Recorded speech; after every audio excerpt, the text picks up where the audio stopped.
अवधूत चिंतन श्री गुरुदेव दत्त श्री स्वामी समर्थ। तुम्हा सर्वांचं आपल्या स्वामी शक्ती या चॅनल मध्ये मनापासून स्वागत आहे। स्वामी तुम्हा सर्वांच्या सर्व चांगल्या इच्छा पूर्ण करोत एवढी स्वामींच्या चरणी प्रार्थना करते आणि आपल्या आजच्या या नवीन आणि सुंदर व्हिडिओला पुन्हा एकदा नव्याने सुरुवात करते।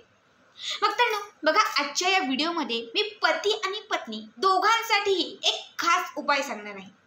खरं तर प्रत्येक पत्नीला असं वाटत असतं की माझ्या नवऱ्याने, माझ्या पतीने माझ्याशी नीट वागावं, माझ्याशी व्यवस्थित बोलावं, सामंजस्यपणाने माझ्यासोबत राहावं। बघा, बऱ्याच वेळा असं होतं की पती दुसऱ्यांचं ऐकतो, दुसऱ्यांचं ऐकून आपल्यासोबत येऊन भांडतो, नको ते बोलतो, समाजात लोकात नातेवाईकांसमोर मुद्दाम अपमान करतो। बऱ्याच वेळा आपण सुखाचा संसार करण्याचा प्रयत्न करतो तरीही खूप भांडणं होतात। एकतर सासरी सोडून जातो, दारूच्या आहारी गेलेला आहे, व्यसनाधीन झालेला आहे आणि मग प्रत्येक महिलेला, प्रत्येक पत्नीला असं वाटतं की माझ्या नवऱ्याचं व्यसन सुटावं, त्यांनी माझ्याकडे, मुलांकडे लक्ष द्यावं, मी जे सांगेन तसं करावं, मी जे सांगेन तसं ऐकावं, आमच्यातील जे नातं आहे ते व्यवस्थित असावं, आमच्यातील नातं जे आहे ते प्रेमाचं असावं, सुख संसार जो आहे तो सुखाचा असावा, असं प्रत्येक पत्नीला वाटतं आणि असं प्रत्येक पतीलाही वाटतं की माझ्या पत्नीनेही माझं ऐकावं, आमच्या दोघांचं नातं चांगलं असावं, सामंजस्यपणाने आमचं सगळं काही असावं। बऱ्याच वेळा अशा गोष्टी घडत नाही, बऱ्याच वेळा दोघांचं पटत नाही। आत्ताच्या या व्हिडिओमध्ये मी असा एक उपाय सांगणार आहे तुम्हाला, जो केल्याने तुमचं आणि तुमच्या पतीचं पटायला लागेल, तुमच्या दोघांचंही जे नातं आहे ते व्यवस्थित व्हायला लागेल। पतीही जर तुमचं ऐकत नसेल तर या उपायानंतर तुमचा पती तुमचं ऐकेल आणि जर पती हा उपाय पत्नीसाठी करत असेल तर या उपायानंतर तुमची पत्नी तुम्ही जे सांगाल तसंच ऐकेल, तुम्ही जे सांगाल तसंच करेल, सगळं काही तुमच्या मनासारखं घडेल। बघा, दोघांसाठीही, दोघांच्याही नात्यासाठी हा अत्यंत महत्त्वाचा आणि विशेष उपाय आहे। ज्यांच्याही आयुष्यात खूप जास्त अशा समस्या असतील किंवा दोघांमध्ये सामंजस्यच नसेल, सतत वादविवाद होत असतील, सतत छोट्या छोट्या गोष्टींवरनं भांडणं होत असतील तर त्या प्रत्येकाने हा आजचा व्हिडिओ शेवटपर्यंत स्किप न करता बघा आणि त्या प्रत्येकाने हा उपाय जो आहे तो आवर्जून करा। आता उपाय काय आहे ते ऐकण्यासाठी व्हिडिओ शेवटपर्यंत पहा आणि जे चॅनलवरती नवीन असेल त्यांनी लगेचच आपल्या चॅनलला सबस्क्राईब करा, कारण तुम्ही आपल्या चॅनल सबस्क्राईब केल्यामुळे मी पुढचे जे व्हिडिओ बनवेन ते सर्वात आधी तुम्हा सर्वांपर्यंत पोहोचतील। बघा, सगळ्यात आधी सांगते की हा उपाय करत असताना मासिक धर्म किंवा सूतक काळ जर असेल तर हा उपाय करू शकत नाही। बाकी इतर वेळेस तुम्ही कुणीही हा उपाय केला तरीही चालेल, फक्त मासिक धर्मात आणि सूतक काळात आपल्याला करायचं नाही। कुठलाही वार चालेल, असं नाही की गुरुवारच पाहिजे, शुक्रवारच पाहिजे, अगदी आठवड्यातून 8 दिवसांपैकी तुम्ही कुठल्याही वारी हा उपाय करू शकतात। सगळ्यात अगोदर या उपायासाठी आपल्याला आपल्या देवघराच्या समोर बसायचं आहे।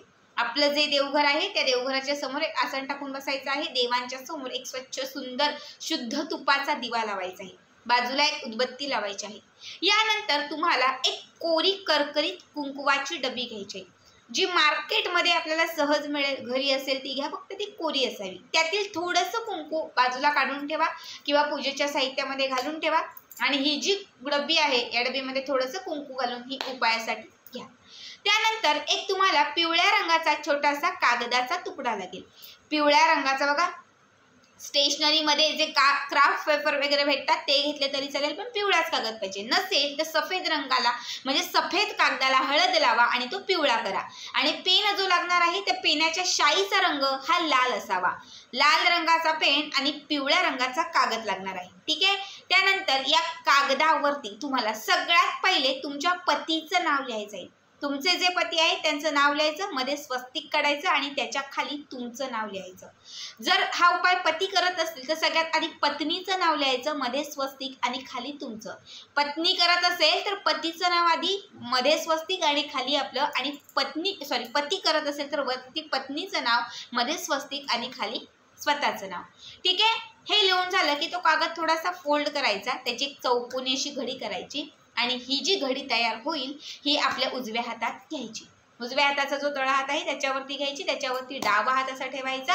तुमच्या पतीचं नाव घ्यायचं, पत्नी करत असेल तर पतीचं आणि पती करत असेल तर पत्नीचं नाव घ्यायचं।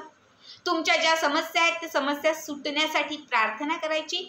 त्यानंतर हे सगळं काही करून झालं की माझ्या संसारात खूप त्रास आहे, खूप संकट आहे, पती माझं ऐकत नाहीये, पतीने माझं ऐकावं म्हणून मी ही सेवा करत आहे किंवा म्हणून मी हा उपाय करत आहे, आमचं सगळं काही व्यवस्थित व्हावं, पतीने माझ्या म्हणण्यानुसार चालावं, पतीने मी जसे म्हणेन तसं वागावं, त्याचं जो व्यसन आहे त्याचं जे व्यसन आहे ते व्यसन सुटावं, आमच्या दोघांचा संसार सुखाचा व्हावा, असं मनोमन प्रार्थना करून झाली की त्यानंतर तो जो कागद आहे तो कुंकवाच्या डबीत घालायचा, डबीचं झाकण घट्ट लावायचं आणि ही जी डबी आहे ती पुन्हा तुमच्या उजव्या हातात घ्यायची.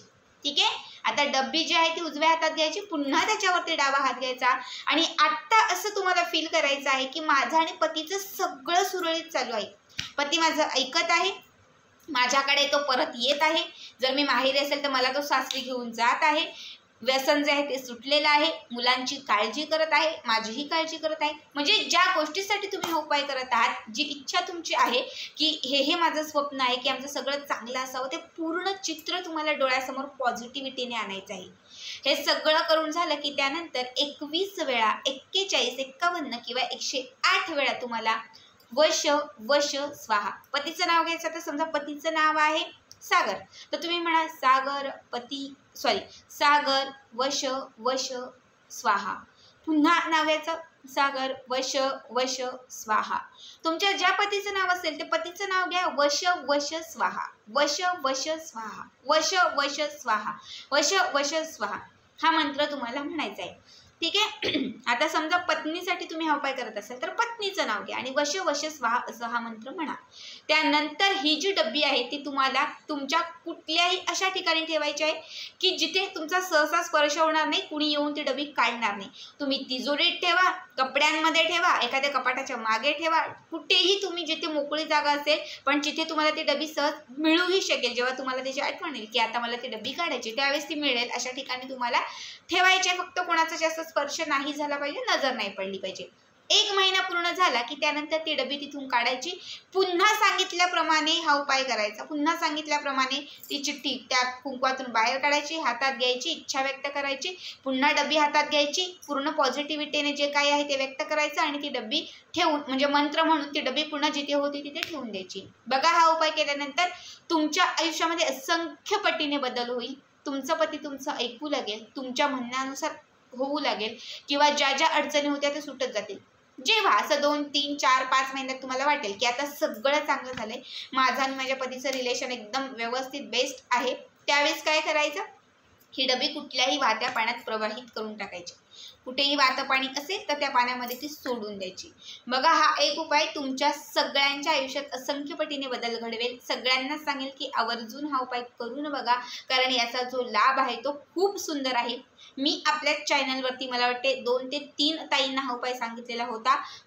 बरेच कॉल्स येतात, बऱ्याच कमेंट्स असतात, बऱ्याच त्यांचे मेसेजेस असतात, कॉल्स असतात की ताई माझा पती, आणि मोस्टली मी तुम्हाला सांगते 80% तर ह्याच समस्या असतात की ताई माझे पती माझ्याशी नीट वागत नाहीत, पती माझं ऐकत नाही. आणि त्या मला वाटते 2-3 ताईंना मी हाच उपाय सांगितला होता आणि एकाच महिन्यांमध्ये सगळी परिस्थिती बदललेली आहे. एका महिन्यामध्ये सगळी परिस्थिती बदललेली आहे. जर त्या ताई आपला आजचा हा व्हिडिओ बघत असेल तर आवर्जून आपल्या या व्हिडिओला कमेंट करा. श्री स्वामी समर्थ, जय जय स्वामी समर्थ.